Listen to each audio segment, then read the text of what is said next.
So guys, kanina kasi bumili kami ng milk tea. So, yung paalis na kami, yung classmate ko, naglalaro sila doon. Naglalaro sila yung, si Dandan kasi yung classmate ko. So, si Dandan yung taya sa laro nila.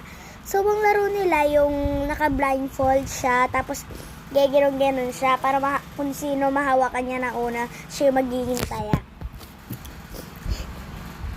Dumaan kami. Tapos, muntik to siya magkasasaan. Muntik to siya masagasaan. So, nung muntik siya masagasaan, kinuha siya ng kalaro nila, isa pang kalaro.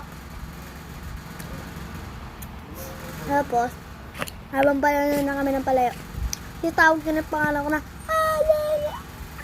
ano yun? Nakakainis. Ano ba yun? Oo, bakit ako tinatawag? Alala. Hindi naman ako sikat. Bakit tinatawag nila ako? Alala.